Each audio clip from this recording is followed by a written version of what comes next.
Bienvenue sur la chaîne de Mind Unveiled en français. Les anciens sont généralement perçus comme des primitifs par le grand public, comme s'ils étaient des hommes des cavernes ou quelque chose du genre, et que tout ce qu'ils accomplissaient n'était qu'une question de travail manuel. Les technologies du passé ont été volontairement cachées, et lorsqu'ils décident d'aborder le sujet, il s'agit toujours d'un mystère ou d'un rapport avec les extraterrestres. Si l'on se penche sur la question, il est évident que les anciens bâtisseurs du passé possédaient une technologie avancée. La plupart d'entre nous ont entendu parler des théories selon lesquelles la pyramide de Gizeh est une sorte de générateur ou de Puma Punku et de la précision des angles de coupe de la pierre. Ou encore des grottes d'Ellora en Inde où il semble que les créateurs possédaient une sorte de technologie de taille de la pierre.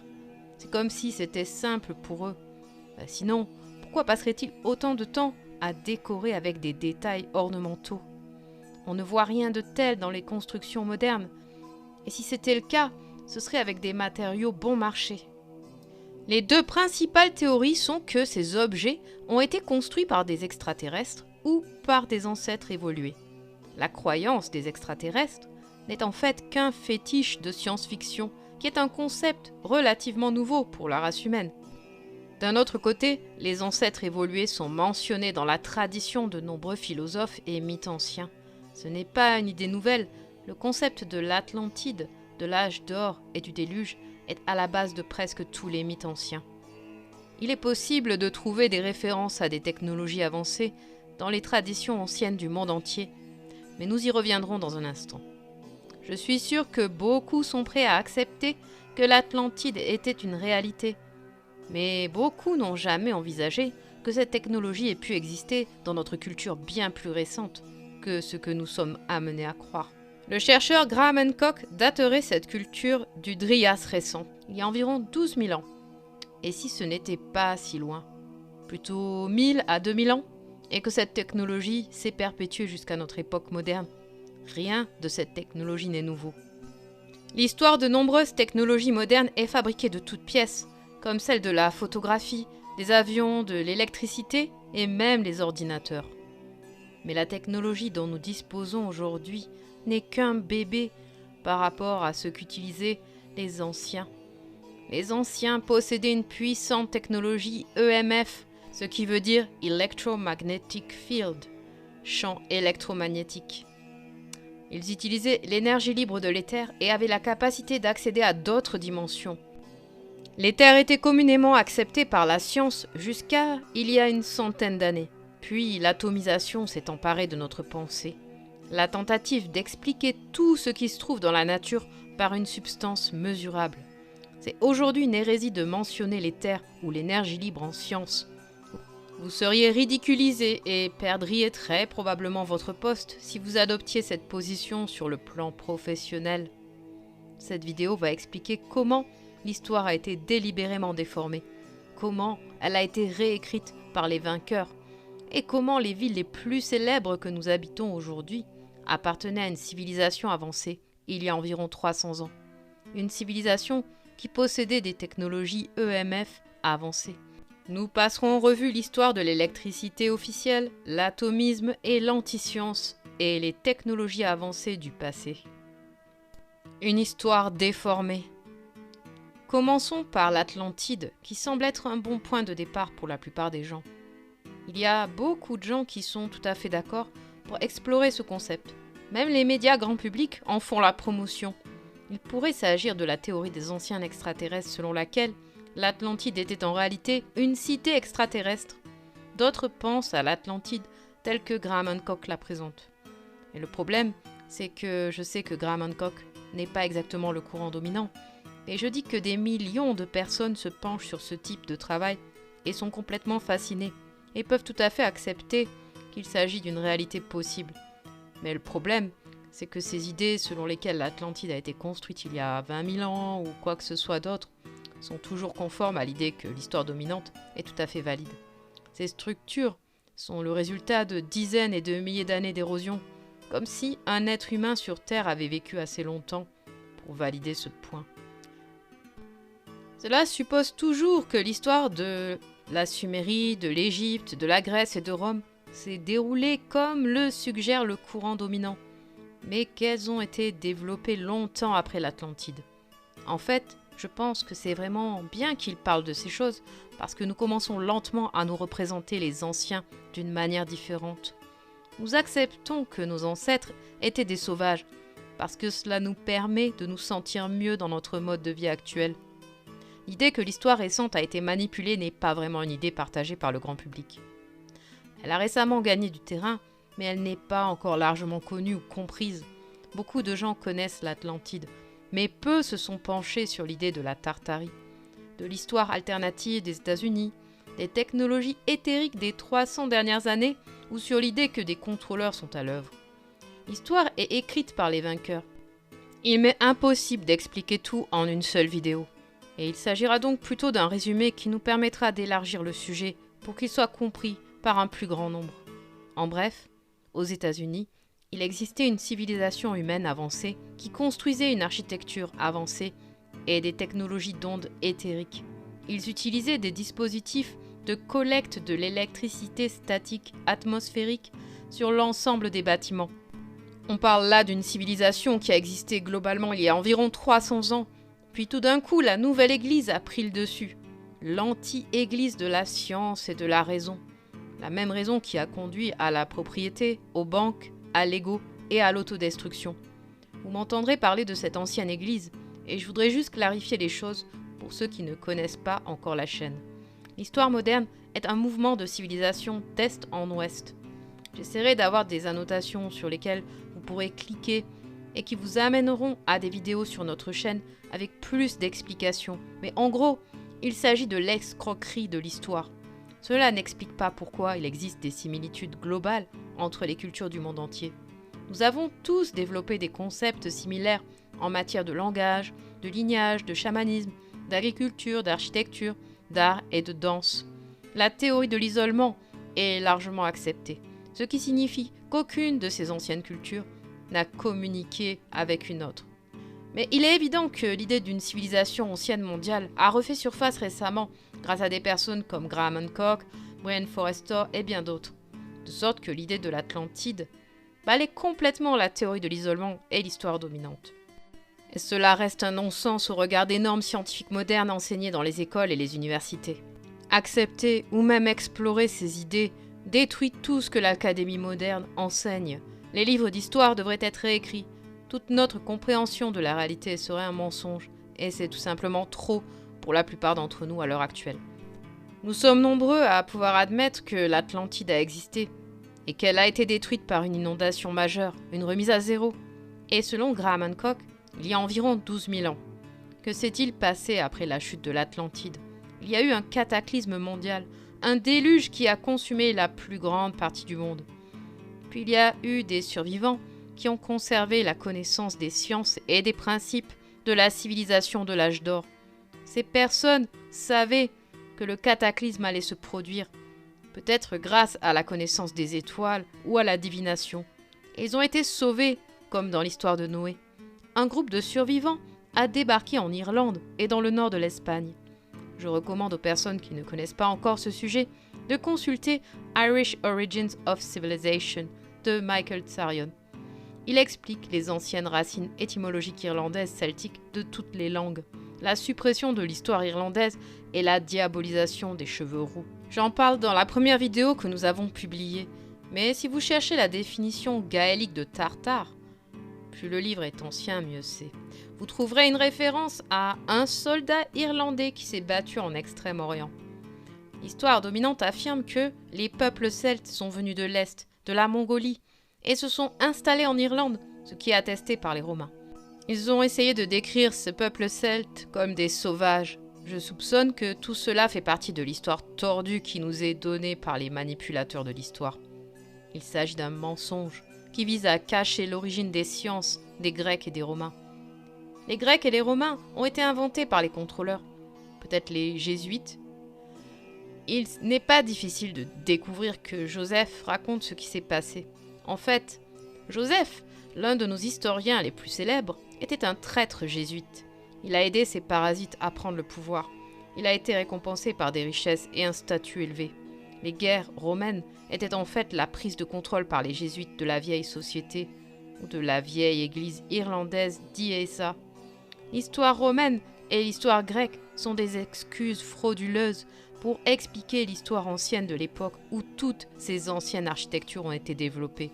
Ils ne pouvaient pas laisser les gens savoir que ces villes avaient été développées par une autre civilisation, alors que leur seule justification était d'inventer une histoire frauduleuse, en ajoutant littéralement des milliers d'années à la chronologie, afin que Rome soit perçue comme un empire plus glorieux. Et à qui reviendrait le mérite ? Les jésuites.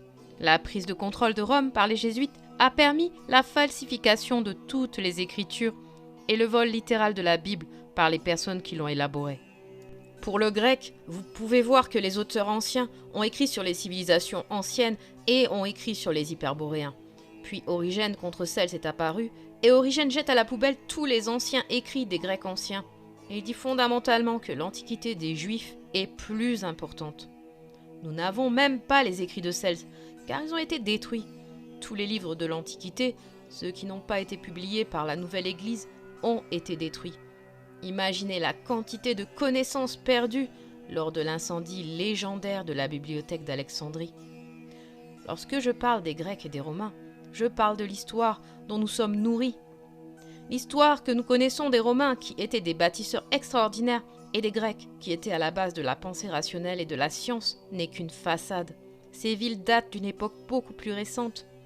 Nous sommes d'accord pour dire que leurs sociétés sont postérieures à l'Atlantide, n'est-ce pas ? Ce que nous présentons, c'est qu'il s'agit vraiment des villes de la culture mondiale avancée. Et nous parlons bien d'une époque postérieure à l'Atlantide, oui. Il y a une vidéo de Martin Liedtke sur le Congo qui montre qu'il y avait une civilisation avancée de blancs vivant en Afrique et qu'elle était bien différente de ce qu'on nous force à croire. Il y avait de nombreuses villes, des lacs qui n'existent pas actuellement, et de nombreux châteaux, comme dans les contes de fées. Il y a eu une autre civilisation mondiale après l'Atlantide. Sinon, comment expliquer l'architecture commune dans le monde entier ? Par ailleurs, si ce que dit l'histoire dominante est vrai, pourquoi de nombreuses langues ont-elles leurs racines dans le gaélique et l'irlandais ancien ? Bien, c'est parce qu'après l'Atlantide, la connaissance de la civilisation s'est répandue à l'Est, un mouvement d'ouest en est, et ils ont même traversé l'Amérique en développant des villes sur les deux côtés. La loi a été créée à partir d'une église mondiale, l'église d'Ayesa. Citation. Dans leur grand pèlerinage missionnaire, ils ont fait le tour du monde afin de donner la religion et la connaissance de Dieu aux différentes races de l'humanité. Ils ont également établi des prêtrises et donné des alphabets aux races qui n'étaient pas encore éclairées sur ces questions. L'Irlande est le pays où les arts et les sciences ont été découverts et développés pour la première fois. C'est à ce pays que les Grecs ont donné le nom d'Ojiji, terme qui n'a jamais été donné qu'aux plus anciens. Et c'est des Irlandais ariens que les Grecs ont tiré leur origine. De Conor McDarry, il est impossible de se méprendre sur les monuments laissés par les Irlandais, qui étaient autrefois les souverains et les maîtres de la terre entière. Leur domination s'étendait à tous les pays.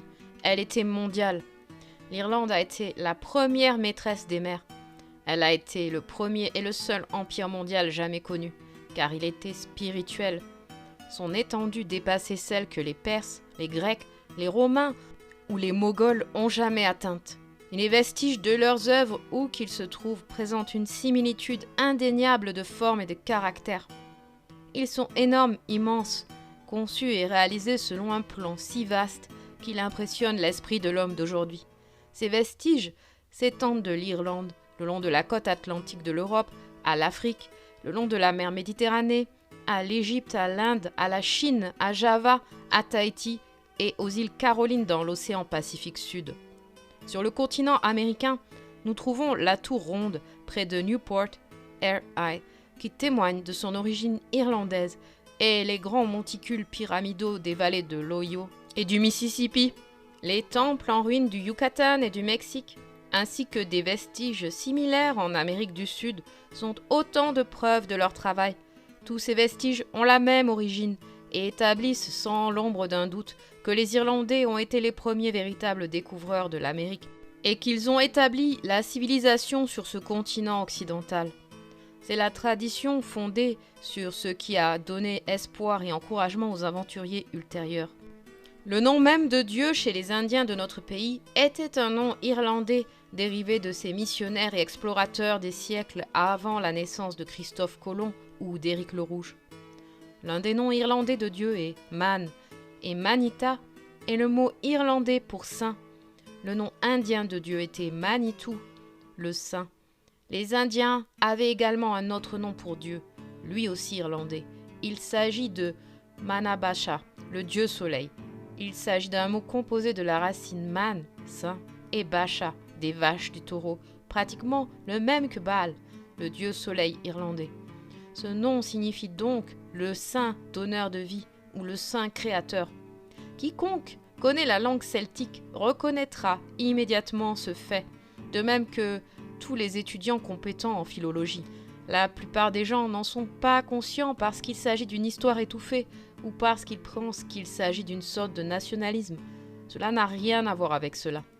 De nombreuses légendes issues de cultures du monde entier parlent de géants aux cheveux blancs et roux qui possédaient une technologie avancée.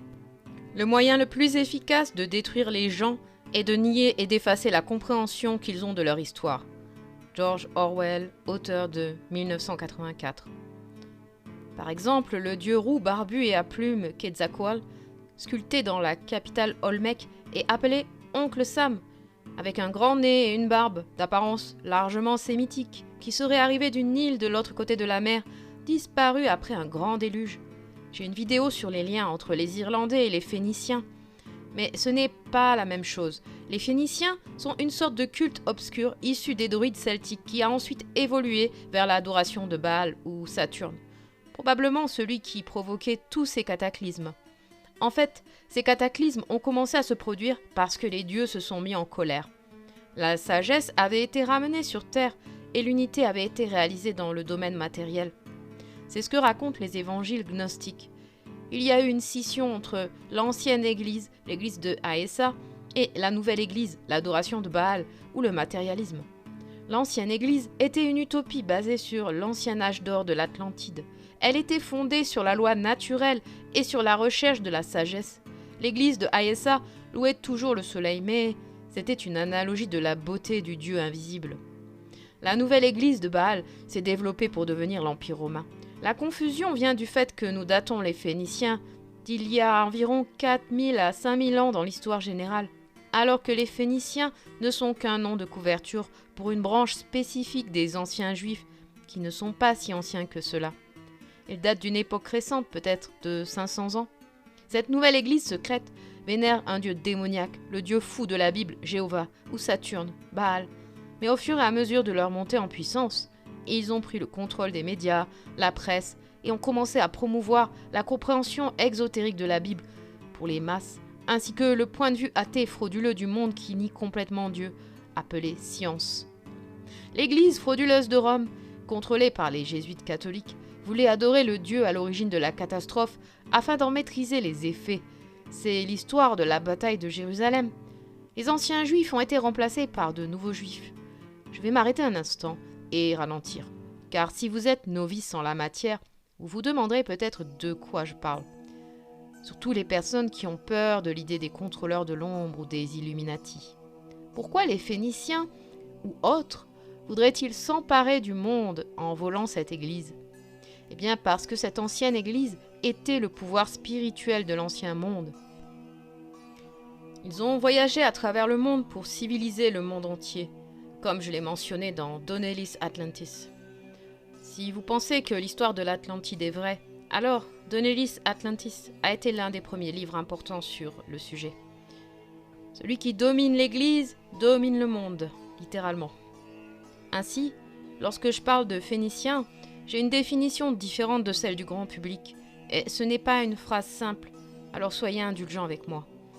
Les Phéniciens est un nom de couverture pour la culture maritime avancée de l'ancien passé.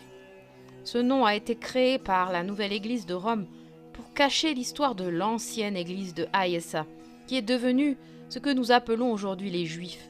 C'est un peu des deux histoires, c'est pourquoi c'est si confus.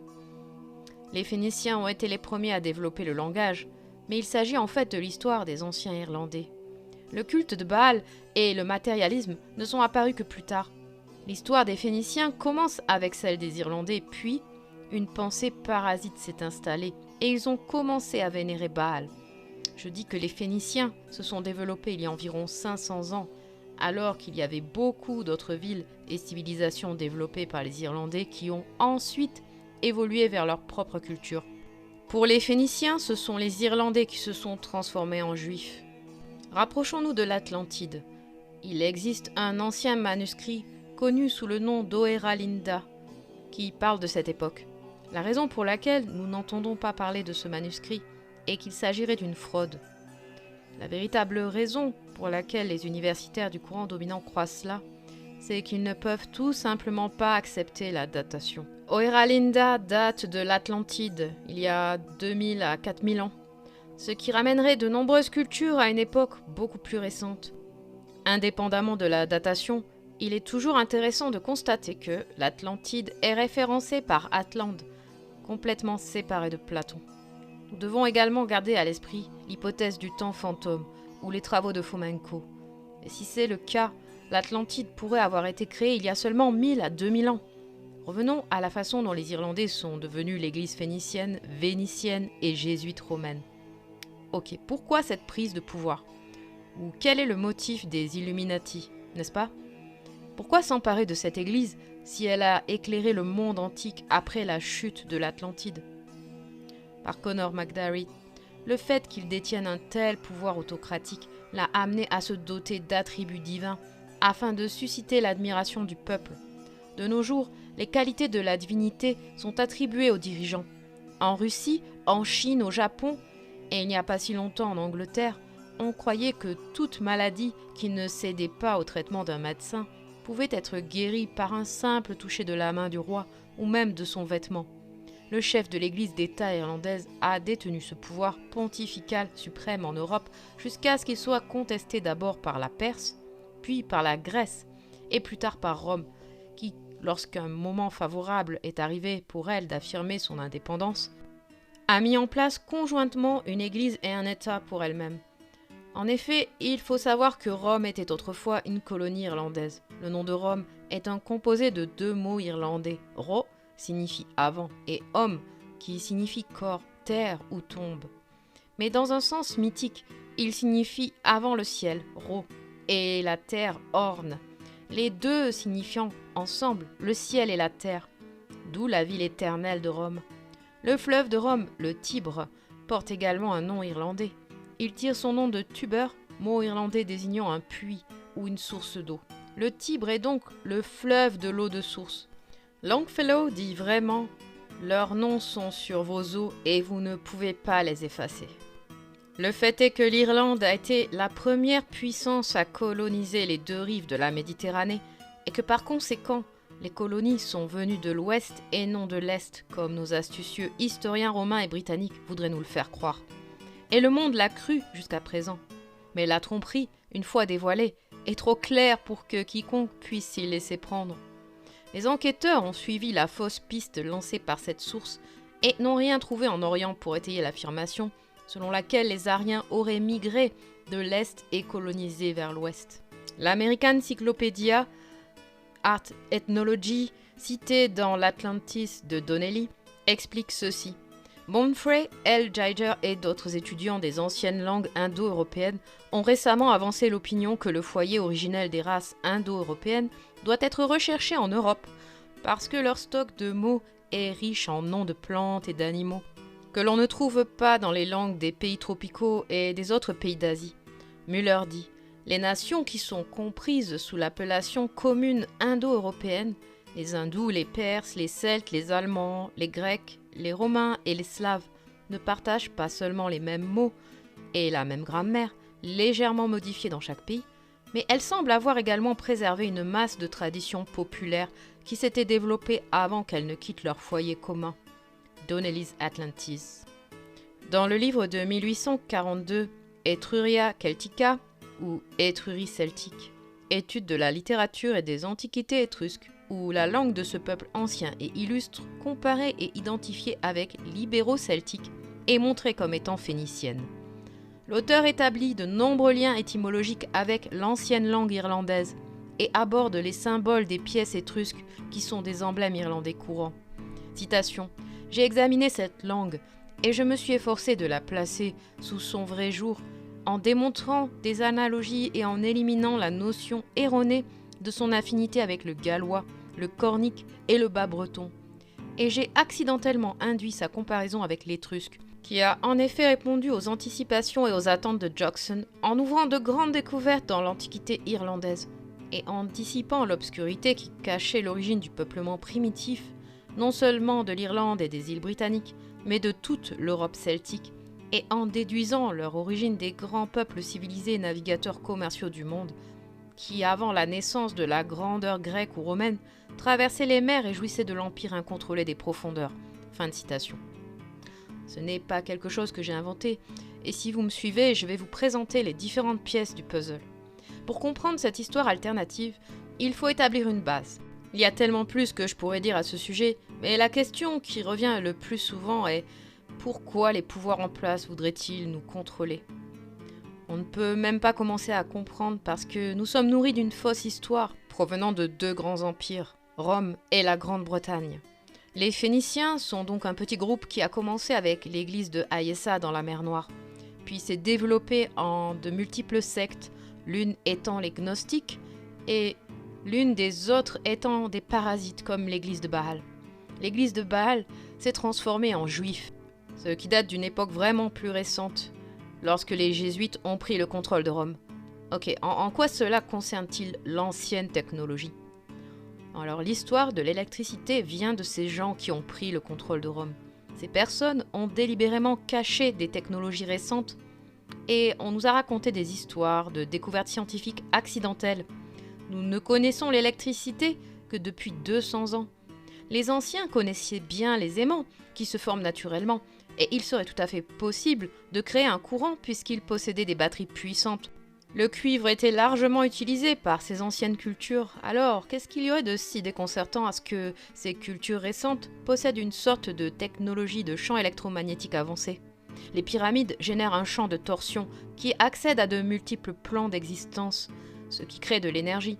Cette énergie peut transformer la conscience pour accéder à d'autres réalités, mais elle peut aussi être exploitée pour créer des objets physiques. Technologie éthérique. Les technologies de l'éther du passé ont existé et elles fonctionnaient grâce à l'énergie qui nous entourait. Elles n'avaient pas besoin d'être payées, elles n'étaient la propriété d'aucune entreprise. Rappelez-vous qu'il y avait encore des cultures qui suivaient la loi naturelle et qu'il s'agissait des restes de l'église d'Ayesa, qui avaient des villes et des forteresses dans le monde entier, y compris en Amérique. C'est ce que nous appelons la Tartarie ou Tartaria.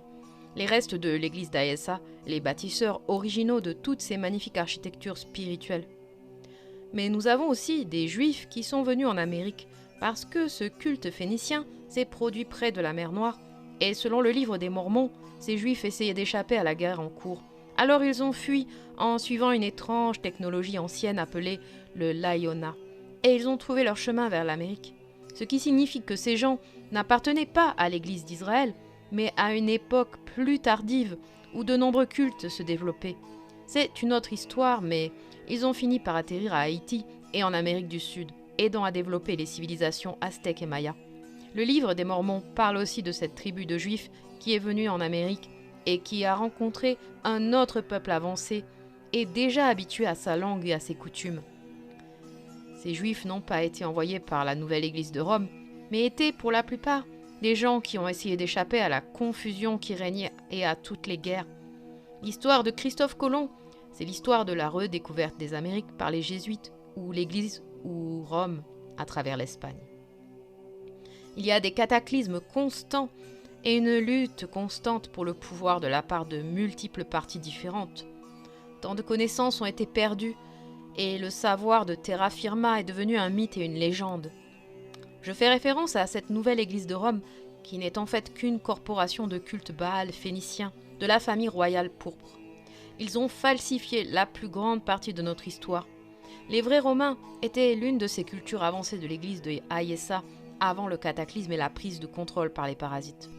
Afin de prendre le contrôle, de nombreux dispositifs ont été développés pour dominer, contrôler. et ils nous disent spécifiquement quels sont ces dispositifs. Dans presque toutes les publications de Grande-Bretagne et de Rome, les symboles comportent des emblèmes et des signes étranges qui font référence à la domination et au pouvoir.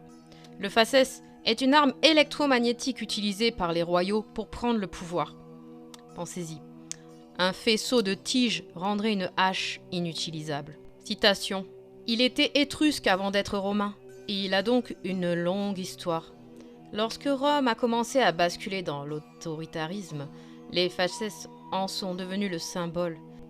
Mais il a longtemps été considéré comme un symbole du pouvoir de Rome et de la volonté du peuple. Les fasces étaient une série de baguettes ligotées avec une tête de hache à l'intérieur et étaient portées par les licteurs, les gardes du corps de la Rome antique. Chaque fois qu'un dirigeant élu se déplaçait, les licteurs le suivaient. C'est ainsi que le bâton des licteurs, le fasces, est devenu un symbole de pouvoir, de gouvernement et de loi. » Fin de citation. Les fasces sont des pistolets électromagnétiques. This same magnetic field is much more potent if it operates on an aluminium sheet instead of on the mercury. The reason for this is that aluminium is about 40 times more conducting than mercury. Of course, I could make it more potent still if I could put some steel behind the aluminium to improve the magnetic circuit. But instead of this, I'm going to change the shape of the motor. Can you imagine that the two sides were bent up? Having imagined that to be done, let's make a machine that looks like that. We should find that the windings are very simple, being only a row of coils like this. The moving part is a steel rod with a copper sleeve around it. We put it in the end of the tube and fire. Well, that wasn't a bad shot, was it? This electromagnetic gun seems to have taken us right back to the start with our rifle. It looks as if we can make an electromagnetic model of nearly anything. We've certainly managed to reproduce the gun. Citation. Le fasces est omniprésent dans la symbolique américaine depuis le tout début. On le trouve dans des dizaines, voire des centaines d'endroits en Amérique, principalement dans les institutions gouvernementales. La Chambre des représentants a utilisé un fasces pour représenter son maître d'armes à partir de 1789. Son utilisation est assez courante en référence à la loi et on la voit souvent aux côtés d'objets tels que des balances et des statues de la justice aveugle. On dirait un tas de brindilles attachées à une hache qui pourrait être l'une des armes les plus mortelles connues de l'humanité. L'élite sait ce que ce symbole signifie. Il l'utilise pour que nous sachions qui est au pouvoir. Fin de citation. Pour bien comprendre le fonctionnement des fasces, il faut parler des conditions atmosphériques du passé, de l'éther et des flips magnétiques. L'éther magnétique était plus puissant dans le passé. Il fluctue, entraînant des événements cataclysmiques et il pourrait même être isolé. L'enlèvement a déjà eu lieu. Lorsque l'énergie de ces champs s'accumule, il bascule et se réinitialise, provoquant toutes sortes de phénomènes tels que l'antigravité. Des appareils ont été développés pour accéder à cette énergie accumulée dans l'atmosphère et sont appelés appareils à éther. Il s'agit d'appareils à énergie libre conçus pour collecter l'énergie accumulée dans l'éther. La magie est également devenue plus possible car nos pensées imprègnent l'éther. Nos pensées ne sont plus que de subtiles vibrations visibles seulement par les clairvoyants ou même par les proches qui ont l'habitude de penser la même chose en même temps. Les Phéniciens ou la Nouvelle Église n'ont pris le contrôle qu'il y a environ 100 ans, de sorte qu'il y a eu une période pendant laquelle de nombreuses villes ne leur appartenaient pas encore.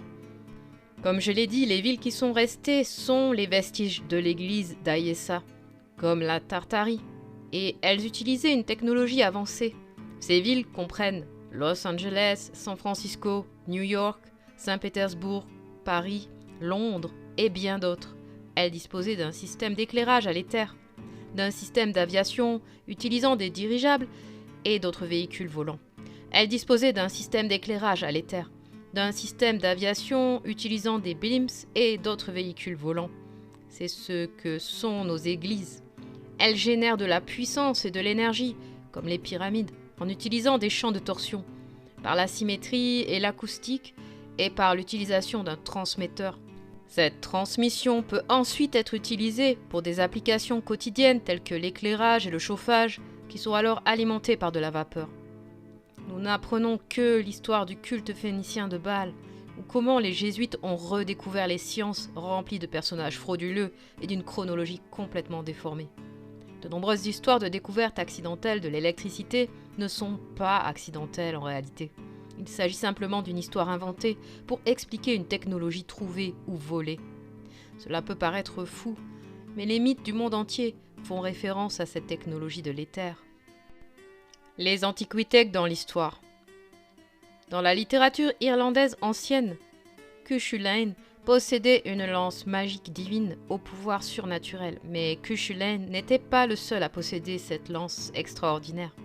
Le dieu Lugh possédait une arme similaire, appelée lance invincible, ou lance de la victoire, dont les propriétés étaient similaires à celles de l'épée magique de Nuada, épée de lumière.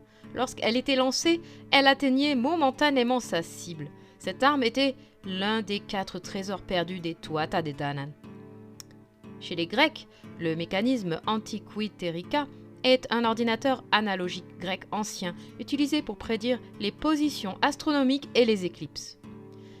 L'éclair de Zeus, alias éclair de tonnerre, alias éclair de maître, est l'arme emblématique et le symbole du pouvoir du dieu olympien du tonnerre, Zeus. On dit que c'est l'arme la plus puissante et la plus redoutée sur terre et dans les cieux. Agita, considérée comme l'arme qu'Hercule utilisa pour tuer l'aigle Aquila, qui rongeait perpétuellement le foie de Prométhée. Les Grecs ont inventé un nouvel appareil appelé l'éolipile. Il s'agissait d'une petite boule en laiton munie de 2 buses, suspendue à un support et remplie d'eau. En allumant un feu sous la boule, l'eau se mettait à bouillir et de la vapeur sortait des buses, faisant tourner la boule. C'était une machine à vapeur miniature. Dans les Védas, l'électricité est mentionnée par le nom d'Indra. Le mot Vidyuta est également utilisé. Nous trouvons également une mention dans Agastya concernant la méthode de production d'électricité et la construction de batteries électriques. La référence pertinente peut être citée comme suit. Citation. Placez une plaque de cuivre bien nettoyée dans un récipient en terre cuite. Recouvrez-la d'abord de sulfate de cuivre, puis de sciure de bois humide. Ensuite, placez une feuille de zinc amalgamée au mercure sur la sciure pour éviter la polarisation. Le contact produira une énergie connue sous le double nom de Mitra Varuna. L'eau sera divisée par ce courant en Pranavayu et Udanavayu. On dit qu'une chaîne de 100 jarres donne une force très efficace. Fin de citation. Et on fait également mention des Vimana ou des anciens avions volants du passé.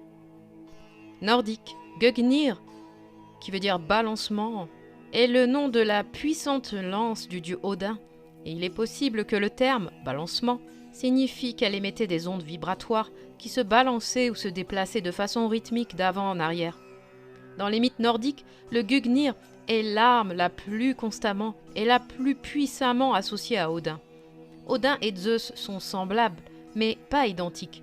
Odin est le père du tonnerre ou Thor.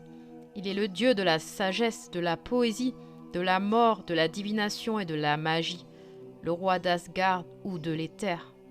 Oriental, aztèque, Ziocotl, arme en forme d'éclair portée par Huitzilopochtli. Kenkonken, chakram de grande puissance manié dans la mythologie taoïste par Neza, personnage mythologique souvent représenté sous les traits d'un jeune et beau garçon portant des vêtements semblables à ceux d'un lotus. Il a 2 roues avec des flammes attachées à ses pieds et des anneaux de cheville en or. Le fasces n'était pas une hache, mais une technologie avancée des dieux. Wikipédia dit même que les fasces ont été développés pour la première fois par les Étrusques, alors qu'ils n'étaient littéralement que les premiers Irlandais. Sur cette représentation, on peut voir une statue phénicienne de la liberté avec un dispositif flottant dans la main, un autre objet électromagnétique utilisé par les contrôleurs. Dans la littérature védique, il est appelé Vajra, arme d'Indra, le dieu du tonnerre, et symbole de l'électricité. Vous pouvez également voir le caducée, qui est le symbole du dieu dans l'homme. Ceux qui portent ce symbole sont la race des dieux qui ont été électrifiés par les énergies de la Kundalini, l'être physique et métaphysique, l'être de l'éther. Il est évident que les dispositifs électromagnétiques d'éther et les armes électroniques sont mentionnés dans une variété de traditions différentes, Et beaucoup de ceux qui sont nouveaux dans ces sujets sont prêts à accepter que cela était possible en Atlantide. Mais pourquoi n'est-il pas possible qu'une civilisation récente ait eu cette technologie? Il y a 250 ans, les grandes villes d'Amérique n'étaient pas soumises aux nouveaux dirigeants. Nous n'avons commencé à nous étendre vers l'ouest qu'au 19e siècle, parce qu'une grande civilisation vivait dans l'ouest de l'Amérique. Et il en va de même pour les bâtiments anciens qui n'ont pas de photos de construction. Ou alors, si c'est le cas, c'est souvent des mises en scène ou ce sont carrément des faux. Saviez-vous que l'une des premières images de type Photoshop date des années 1850? Oui, il s'agit littéralement d'un assemblage de plus de 30 photographies. Je me demande pourquoi nous n'en entendons pas parler. Si vous ne l'avez pas encore vu, je vous renvoie vers la vidéo qui traite de l'ancien monde photoshopé. Je vous mets le lien dans la description. Alors pensez à tout ce qu'il est possible de simuler avec ceci. Imaginez, ils avaient la possibilité de faire des composites avec différentes vidéos à l'époque. Regardons quelques fausses images de Wright, que les gens croient encore réelles. Alors regardons cela. Alors ce qu'ils vont faire, c'est qu'ils vont sortir l'avion du hangar. Hein. Je pense qu'il peut y avoir un mouvement sur le sol, mais je refuse de penser que cet avion-là a décollé. Et qu'il a atterri, parce que si c'était le cas, ils auraient fait une seule captation. Mais vous verrez qu'il y a une espèce de trick derrière tout ça. Donc ils sortent l'avion, ils le poussent, ils le mettent en place, et puis il y a tout ce monde. Et puis il y a ce composite plutôt malin qui se met en place. Alors, voilà, l'avion décolle, et là, il y a un autre clip qui démarre. Donc, on ne montre pas que ça décolle réellement. En fait, ce qu'ils ont fait, c'est que il y a deux captations superposées ici. C'est-à-dire que d'abord, ils ont filmé ce groupe de personnes ici, avec rien dans le ciel, donc sans cet avion qui est supposé décoller. Donc, ils ont filmer ça sans l'avion. Et ensuite, dans le studio, ils ont un modèle très similaire à cet avion. Et typiquement, ils ont filmé la maquette avec un fond vert. Bon, le truc typique d'Hollywood, si vous préférez. Pour pouvoir faire le composite, l'illusion que l'avion décolle. Mais si on fait bien attention, si on va voir un peu plus loin dans la vidéo, et quand l'avion revient, les gens ne font même pas attention. En fait, ils commencent même à s'en aller. Donc ce clip-là, il a été filmé à un autre moment. Parce que les gens ils ne font même pas attention à l'avion. Alors qu'on parle de l'un des premiers décollages de l'histoire. Regardez, là, ce type-là, il a même la tête vers le bas. Donc vous pouvez bien voir que, en fonction de l'orientation de leur tête, ces gens ne font même pas attention à l'avion. Donc, et là, la vitesse de l'avion ne semble même pas cohérente. Regardez, la vitesse à laquelle les pales tournent semble un petit peu lent. Donc, voilà, ça semble vraiment étrange, n'est-ce pas ?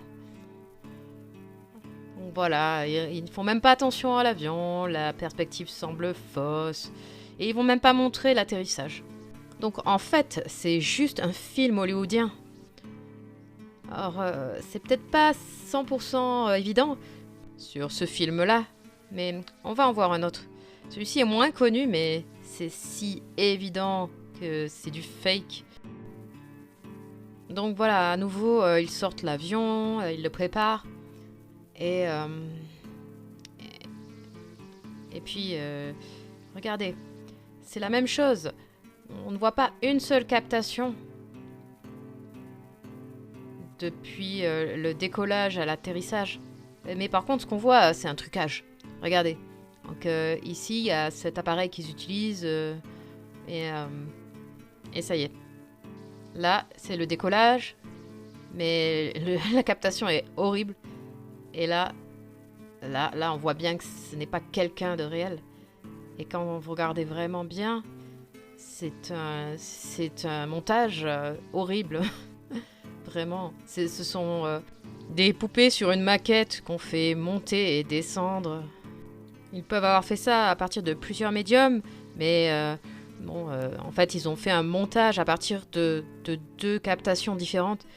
Donc ce qu'il faut comprendre, c'est que c'est un art qu'ils avaient déjà mis en place et optimisé dans les années 1850. Je veux dire, c'est tellement évident. De vieilles photos de villes avec des bâtiments et une architecture étonnante, mais les gens sont à cheval, ou les routes sont en terre. Ça n'a pas de sens. Et je ne vais pas m'étendre sur le sujet ici, mais la façon dont on nous dit que les avions fonctionnent est complètement absurde.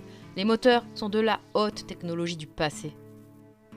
L'histoire bullshit. L'électricité et la photographie sont considérées comme des découvertes récentes, mais si l'on se penche sur l'histoire de la photographie, on s'aperçoit qu'elle est le fruit d'un accident, tout comme l'électricité. Passons en revue l'histoire de l'électricité.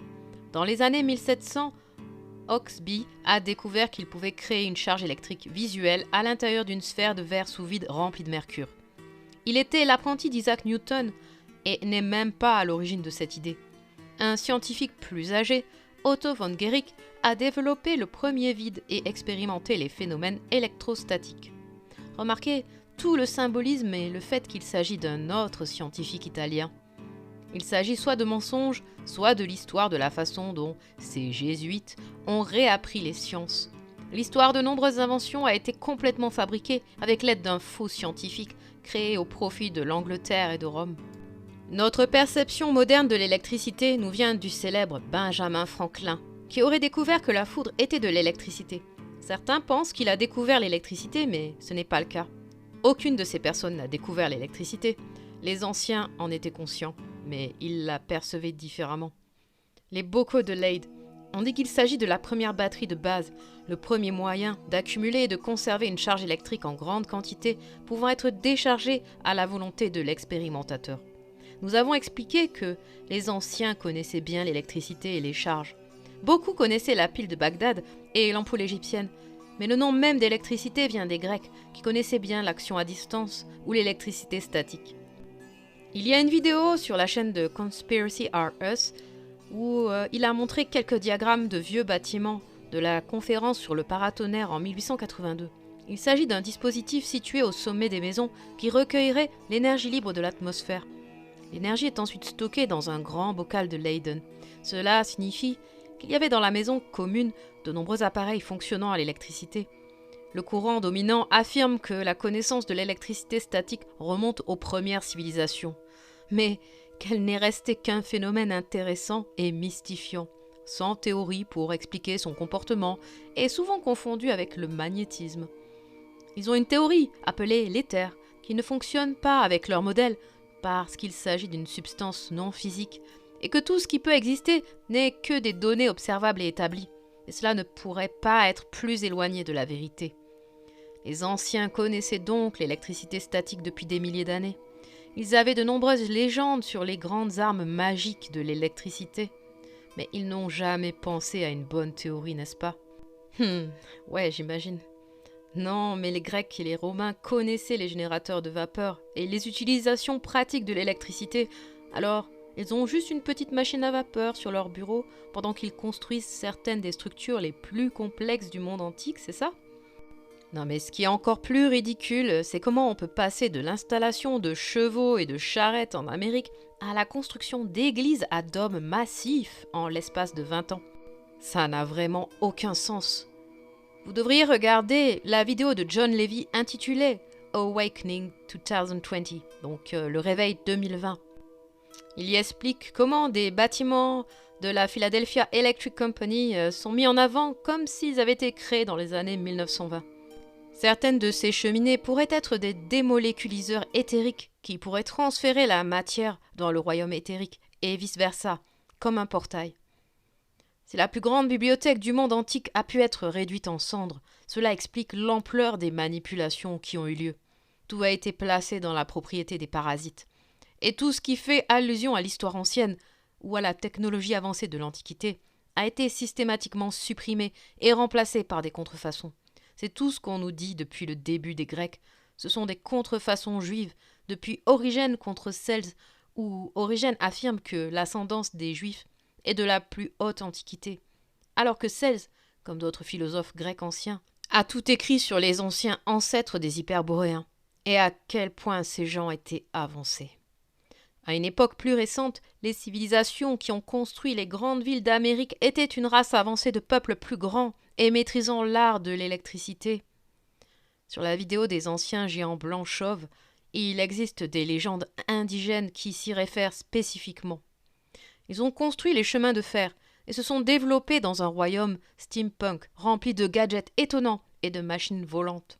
Ces personnes étaient des respirateurs qui absorbaient l'éther pour se nourrir. Ces magnifiques structures ont ensuite été réaffectées en centrales électriques, en tentant éventuellement d'utiliser la technologie déjà présente à l'intérieur de ces structures. L'invention Secrecy Act de 1951 est un ensemble de lois fédérales américaines visant à empêcher la divulgation de nouvelles inventions et technologies qui, de l'avis de certaines agences fédérales, présentent une menace potentielle pour la sécurité nationale des États-Unis. Il existe de vieilles photos d'étranges lignes électriques sans câble, de vieilles photos de bâtiments avec des antennes au sommet du toit. Le fer devant de nombreuses cheminées anciennes peut avoir été une sorte de dispositif de chauffage éthérique pour réchauffer l'intérieur de grandes pièces, ou il peut être beaucoup plus avancé que ce que l'on peut imaginer. Peut-être que dans le monde de steampunk, il y avait beaucoup de nuages et de smog, d'électrosmog, et qu'il créait des nuages artificiels de soufre qui accumulaient une charge électrique statique. Dans la vidéo de Conspiracy Are Us, il y a cette vieille représentation de feux d'artifice, et il y a quelque chose de très étrange à ce sujet. Il y a toutes sortes de perturbations électriques dans l'atmosphère. Et si c'était voulu, parce que c'est ainsi que fonctionnait la technologie, les paratonnerres au sommet des maisons ou de ces différentes centrales électriques absorbaient ces charges électriques dans l'atmosphère et les stocker pour une utilisation ultérieure. Je pense qu'à l'origine, tout était basé sur la technologie de l'éther. Mais à une époque plus récente, en particulier dans les villes tartares, reprises par les Phéniciens, ils ont eu besoin de redécouvrir comment ces technologies fonctionnaient. Les âges sales de New York et de Londres sont une période où ils ont repeuplé ces villes abandonnées. Les gens mangeaient des animaux et produisaient des quantités massives de déchets, ce qui a conduit à toutes sortes de problèmes. Ils ont brûlé les excréments et ajouté d'autres produits chimiques pour créer ces faux nuages dont je parle. La raison pour laquelle cela a été dissimulé est que cette technologie fonctionnait avec de l'énergie gratuite et que tous les gens avaient accès à des appareils avec de l'énergie gratuite infinie. Après avoir essayé d'utiliser la technologie tartare pour créer une nouvelle société, il y a eu à nouveau des cataclysmes et des inondations de boue, et ils ont décidé de ne pas utiliser les appareils atmosphériques, ce qui leur a permis de réinitialiser l'histoire et d'apporter des milliers d'orphelins. C'est exactement ce qui s'est passé avec Nikola Tesla. Qu'il s'agisse de la technologie qu'ils utilisaient et qui a fini par s'accumuler et provoquer une inversion magnétique, ou qu'il s'agisse d'un phénomène naturel, la gravité s'est alors inversée, emportant toutes les personnes et les machines, même l'eau, puis se réinitialisant à nouveau, ne laissant aucune trace de personne, et lorsque l'eau tombe, elle provoque une inondation de boue.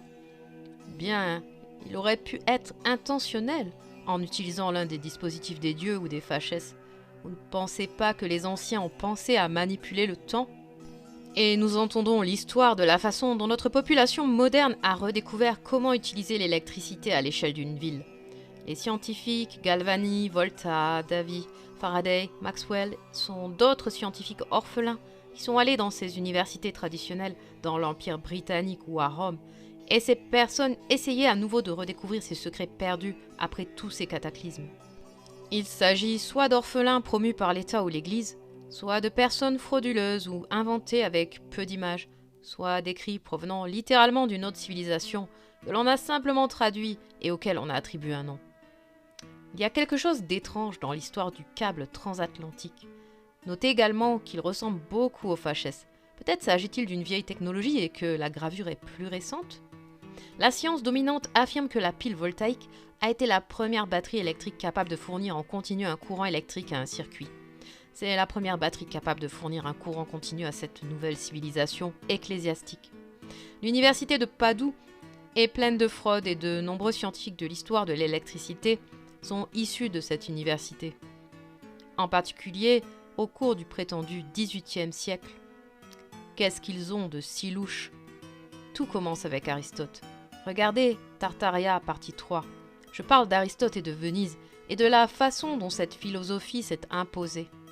Les scientifiques de ces universités sont donc des francs-maçons ou ont un agenda. La plupart du temps, ces technologies ont été trouvées et volées et des personnes ont été chargées de réorganiser cette technologie, comme la technologie voltaïque. La seule science que nous voyons est celle publiée par la nouvelle anti-église de Venise, Rome, Phénicie. On nous raconte des histoires complètement inventées, comme la tromperie de l'âge d'or. On nous dit que les millionnaires voulaient simplement commencer à construire des manoirs de style européen aux États-Unis. Ce n'est qu'avec Albert Einstein que l'éther a été retiré de la sphère scientifique. Auparavant, comme dans les équations de Maxwell, l'éther était suggéré comme source du phénomène d'éther lumineux. La raison pour laquelle ils disent que l'éther n'existe pas, et ils le savent sans aucun doute, c'est à cause de l'expérience Michelson-Morley qui a prouvé que l'éther n'existait pas. Il n'a rien fait de tel. Ils n'ont tout simplement pas trouvé le moyen de l'enregistrer. Et donc selon les atomistes, ils ne peuvent pas l'observer, il n'est pas réel. S'il ne peut pas être mesuré d'une manière ou d'une autre, alors il n'existe pas. Donc les rêves n'existent pas ? Qu'en est-il de l'amour, de l'ambition ou de l'imagination ? Ces choses ne peuvent pas être enregistrées par la science et sont pourtant bien réelles. Cela signifie-t-il qu'elles n'existent pas ? Bien sûr que non. Ok, alors comment l'expérience a-t-elle prouvé quoi que ce soit ? Aujourd'hui, la science moderne pense que la gravité est en quelque sorte une fonction des particules et de la mécanique quantique. La physique moderne dit que les gravitons causent la gravité et que la lumière est une particule et qu'elle a un certain type d'émission. Il n'y a pas de lumière, c'est juste une perturbation de l'éther, tout comme la matière, mais à un degré beaucoup plus élevé. Les atomes ne sont que de l'espace vide, alors comment la matière peut-elle être solide ? La physique quantique n'arrive pas à comprendre pourquoi les électrons passent d'une particule à une onde en fonction de l'observateur.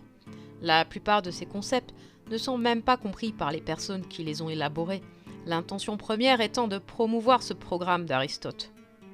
Même Nikola Tesla a dit qu'Albert Einstein était un idiot.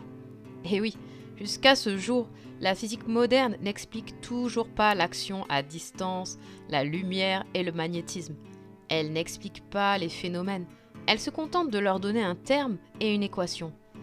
Mais cela n'explique rien du tout. Conclusion. Nous avons abordé plusieurs sujets différents sur la chaîne concernant ces concepts. Il commence à devenir clair qu'il y a un agenda pour contrôler l'information et supprimer la vérité. Et si l'Atlantide était beaucoup plus récente qu'on ne l'imagine ? Après la chute de l'Atlantide, des survivants ont débarqué en Irlande et en Espagne du Nord, préservant les fondements de la civilisation de l'âge d'or. Ces anciennes méthodes ont ensuite été transportées à travers le monde pour éduquer ceux qui avaient souffert du grand cataclysme. Il en résulta une nouvelle église mondiale, l'église d'Ayesa, qui établit de grandes villes à travers le monde, devenant ainsi la première puissance maritime. Puis un échange s'est produit. C'est la prise de pouvoir des Phéniciens. Les Jésuites s'emparent de Rome et la quête de la domination mondiale commence.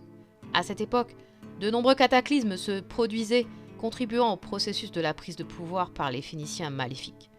Mais avant ces cataclysmes, il existait de nombreuses civilisations avancées dans le monde entier, de l'Extrême-Orient jusqu'à l'Amérique.